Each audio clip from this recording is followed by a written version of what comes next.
बिस्मिल्लाहिर्रहमानिर्रहीम। अस्सलाम वालेकुम। मैं हूं दस्तरशाही शाही एडवोकेट और आप देख रहे हैं हमारा यूट्यूब चैनल लीगल इश्यूज़। आज हम बात करने जा रहे हैं कि मुल्ज़म जो है, कोई क्रिमिनल केस होता है तो अदालत के अंदर बंदा मुल्ज़म के तौर पर पेश होता है।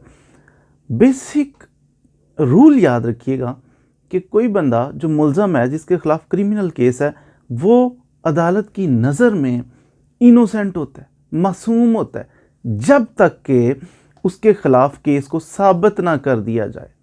मुद्दई, प्रोसिक्यूशन, ये मिल के सारे इन्वेस्टिगेशन करके, गवाहान को पेश करके साबित करते हैं कि ये बंदा गुनहगार है। जब तक ये साबित, क्रिस्टल क्लियर साबित ना कर दें कि ये बंदा गुनहगार है, तब तक कोई भी मुल्ज़म जो है अदालत की नज़र में मासूम होता है।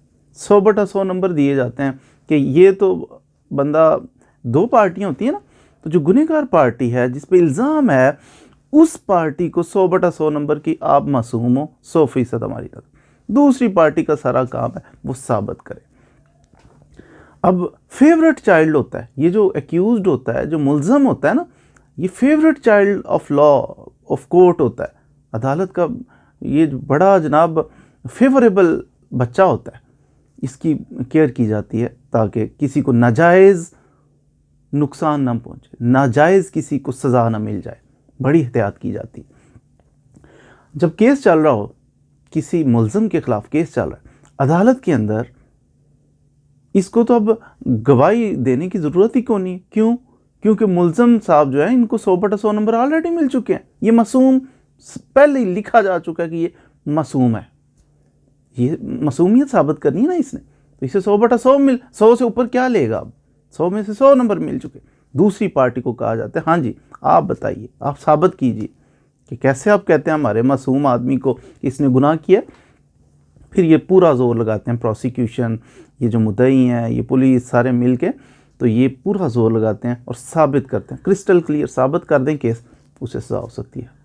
अच्छा, अब जब ये केस चल रहा होता है ना, तो एक बड़ी अहम स्टेटमेंट होती है 342 की स्टेटमेंट। आपने अक्सर सुना होगा, जिनका क्रिमिनल केसेस से कुछ पड़ा हुआ है, वाह पड़ गया। 342 की स्टेटमेंट क्या होती है?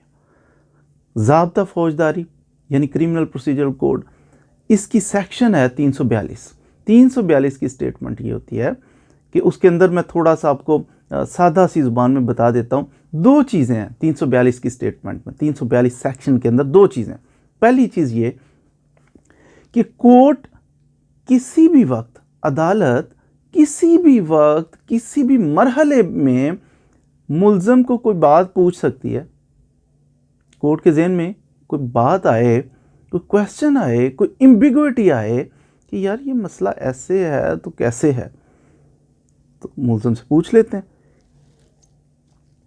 ट्रायल की किसी भी स्टेज पर मुल्ज़म से क्वेश्चन कर सकते हैं जज साहब को, बताओ यार ये मामला इस तरह, इस तरह, उस तरह, उस तरह कैसे है, आप इसके बारे में क्या कहते हो, क्वेश्चन कर सकते हैं जज साहब। ये जज साहब की डिस्क्रिशन है। 342 ये पहला पार्ट है। वो कहता है जज जो है, कोर्ट में आस्क का क्वेश्चन। इससे कोई ज़रूरी नहीं है कि मुल्ज़म को पहले नोटिस दिया जाए, उसको प्रायर इंटीमेट किया जाए, ज़रूरी नहीं है। किसी भी वक्त जज साहब कैसे, आप बताइए ये इस बारे में आप क्या कहते हैं। ये अ कोर्ट में आस्क का क्वेश्चन किसी भी वक्त। दूसरा 342 सीआरपीसी का दूसरा पार्ट कहता है कि जब प्रोसिक्यूशन की, मुद्दइयों की जो है गवाहियाँ हो जाएंगी, उनकी शहादत हो जाएगी, उनकी शहादत मुकम्मल होने के बाद कोर्ट शैल, अब यहाँ शैल का लफ्ज़ है, लाजमी तौर पर जो एक्यूज्ड है उससे कुछ सवाल जवाब करेगी, उसकी स्टेटमेंट लिखेगी, उसको एग्जामिन करेगी मुल्ज़म को।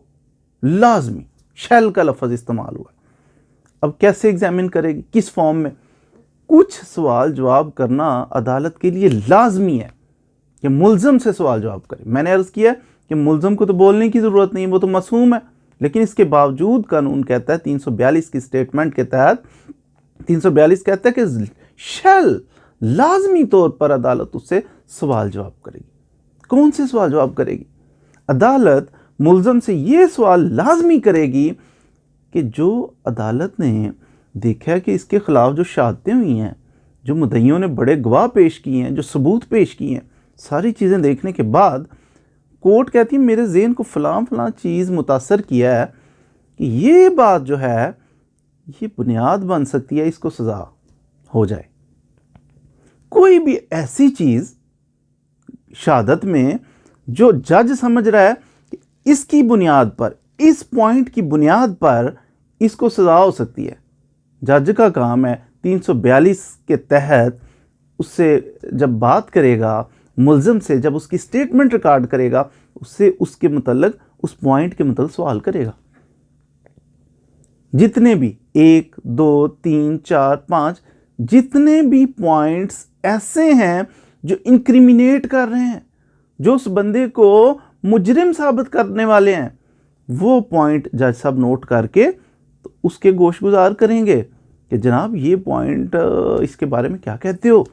मकसद ये है इसका कि उस बंदे को हाई अलर्ट करना, उसको एक अपॉर्चुनिटी देना कि आप जनाब आपके ख़िलाफ़ फ़लाँ चीज़ें हैं, आप इसके बारे में कुछ कहना चाहते हो, कह लो, एक्सप्लेन करना चाहते हो। इन सर्कमस्टांसिस को जो आपके ख़िलाफ़ 342 की स्टेटमेंट में एक्सप्लेन कर दो, जो मुद्दइयों की शहादत के अंदर, जो प्रोसिक्यूशन एविडेंस के अंदर कुछ बातें आपके ख़िलाफ़ आई हैं, बहुत सख्त इनकी बुनियाद पर सज़ा हो सकती है, वो क्वेश्चन की सूरत में निकाले जाएंगे। क्रिस्टल क्लियर सीधा क्वेश्चन उस पॉइंट पे किया जाए, गोल मोल सवाल नहीं किया जाएगा कि शहादत हुई है तो जनाब वो सारी शहादत आपने पढ़ी हुई है ना, उसके बारे में क्या, ऐसे नहीं। स्पेसिफिक पॉइंट, स्पेसिफिक स्टेटमेंट के बारे में सवाल किया जाएगा। इसके बारे में कोई वजाहत करना चाहें तो करें, बताएं आप इसके बारे में क्या कहते हैं। फिर मुल्ज़म जाए वो अपनी वजाहत करेगा जो भी वो करना चाहेगा। तो ये लाजमी है, ये प्रिंसिपल है ना, nobody should be condemned unheard. किसी को सुने बगैर उसको सज़ा नहीं दी जा सकती। तो इसलिए अगरचे इनोसेंट है अदालत की नज़र में, लेकिन इसके बावजूद जब फंस रहा है, जिन पॉइंट्स पे फंस रहा है, फ़ौरन उसके गोशगुजार करें, उसे कहें जनाब ये आपके ख़िलाफ़ है, ज़रा बताना चाहें तो बता लें। अगर उसके पास कोई चीज़ होगी तो वो बता लेगा, वो उसका आंसर करेगा। हाँ, जो आंसर मुल्ज़म करेगा वो टोटल या तो सारी उसकी स्टेटमेंट जो है वो कबूल कर ली जाएगी या रिजेक्ट कर ली जाएगी। ये नहीं है कि कोई पीस उसके ख़िलाफ़ जाता है 342 की स्टेटमेंट में से वो ले लिया जाएगा, दूसरा नहीं, ऐसा नहीं। सारी या तो एक्सेप्ट की जाएगी या रिजेक्ट कर दी जाएगी। ये 342 की जो स्टेटमेंट है ये ऑन ओथ नहीं होती, इसके ऊपर क्रॉस भी नहीं किया जा सकता, सिंपल स्टेटमेंट होती है। तो जब सिंपल स्टेटमेंट रिकॉर्ड कर ली जाती है, इससे मुल्ज़म कोई वजाहत किसी सर्कमस्टांसिस की देना चाहता है वो दे लेता है, इसको नोट डाउन कर लेते हैं जज साहब। फिर इसमें जज साहब एक और हमारा इससे मिलता जुलता ये करीब सेक्शन, वो 340 sub section 2, section 340 sub section 2 वो ये कहता है कि जो है लफ्ज़ वैसे 340 सब सेक्शन 2 के अंदर है शैल, कि लाजमी तौर पर मुल्ज़म को कहा जाएगा कि जनाब आप इस केस में गवाह के तौर पर पेश होना चाहते हैं। ये जो आपके ख़िलाफ़ केस है इसके अंदर गवाह के तौर पर भी खुद को पेश करना चाहते हैं आप, शैल। लेकिन शैल प्रैक्टिस में नहीं चल रहा, प्रैक्टिस में ये चल रहा है कि वो चाहे, उसे कहा जाएगा कि आप पेश होना चाहते हैं। अगर होना चाहे तो बड़ी अच्छी बात है, ना होना चाहे तो भी कोई बात नहीं। तो ये उसकी डिस्क्रिशन है, इससे कोई अगर सपोज वो नहीं पेश होना चाहता, नॉर्मली नहीं होते पेश, अपने गवाह के तौर पे नहीं पेश होते, उसकी रीज़न भी है। कॉन्स्टिट्यूशन कहता है कि कोई बंदा भी अपने ख़िलाफ़ पेश, उसको मजबूर नहीं किया जा सकता कि अपने ख़िलाफ़ गवाह के तौर पर पेश हो या स्टेटमेंट दे। तो अनकॉन्स्टिट्यूशनल सी बात है। इसलिए कहते हैं अगर आप चाहते हैं कि आप अपने कोई ऐसा सॉलिड आपके पास एविडेंस है तो आप खुद को पेश करना चाहते हैं तो कर लें, नहीं करना चाहते तो ना करें। तो अगर पेश करता है खुद को 340 सब सेक्शन 2 के तहत, फिर ये ऑन ओथ अपनी स्टेटमेंट देगा, खुद को अगर पेश करके स्टेटमेंट देता है। फिर इस पर क्रॉस एग्जामिनेशन भी होगा जैसे आम विटनेस पे होता है। फिर इसमें कहा जा सकता है कि वो रिकॉर्ड करने के बाद कि आप जनाब कोई डिफेंस एविडेंस भी देना चाहते हैं, कोई गवाह भी अपनी तरफ से पेश करना है। नॉर्मली नहीं करना चाहिए कि ऑलरेडी जो मासूम है कोर्ट की नज़र में, तो उसको गवाह पेश करके कहीं उल्टा फंस ना जाए, इसलिए नॉर्मली जो मुल्ज़म है वो गवाह पेश नहीं करता। तो ये 342 की स्टेटमेंट इस तरह रिकॉर्ड करके, तो कोर्ट की ये डिस्क्रिशन होती है कि कोर्ट किसी भी वक्त पुट करे क्वेश्चन, और बाइंडिंग होता है कोर्ट पे कि वो जो इंक्रिमिनेटिंग जो मटेरियल है वो उसके नोटिस में लाए कि फ़लाँ फ़लाँ जनाब चीज़ें आपके ख़िलाफ़ जा रही हैं, उसके बारे में आप क्या कहते हैं। 342 की स्टेटमेंट में अगर मुल्ज़म से कुछ सवाल किया जाता है, जज साहब कोई सवाल करते हैं और वो उसका जवाब नहीं देता या गलत जवाब देता है, तो इससे कोई उसे सज़ा नहीं दी जाएगी, उसको कोई पनिश नहीं कर दिया जाएगा। हाँ, इतनी सी बात ज़रूर है कि जज साहब ने कोई सवाल पूछा है उससे कि इनक्रिमिनेटिंग मटेरियल के बारे में, शहादतों में से कि ये तुम्हारे ख़िलाफ़ जाती, इसके बारे में क्या कहते, वो उसका जवाब ना दे या गलत दे, तो जज उसे इन्फ्रेंस ड्रॉ कर सकते हैं, अपना कोई नज़रिया बना सकते हैं कि ये बंदे ने क्यों ऐसा किया, लेकिन उसकी बेसिस के ऊपर उस बंदे को सज़ा नहीं दी जा सकती। तो ये 342 के 2 पार्ट्स थे।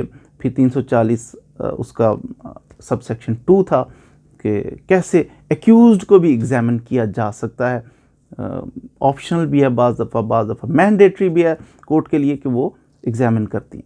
हाँ, इसमें एक बात कि एक्यूज से ये सवाल भी किया जा सकता है कि भाई अभी सारी जो एविडेंस रिकॉर्ड हुई है आपकी मौजूदगी में हुई है ना, लाजमी है कि एक्यूज्ड की मौजूदगी के अंदर सारी की सारी एविडेंस रिकॉर्ड की जाए, उसे पता हो कि मेरे खिलाफ क्या क्या शहादतें हो रही हैं, उसके नोटिस में होना चाहिए।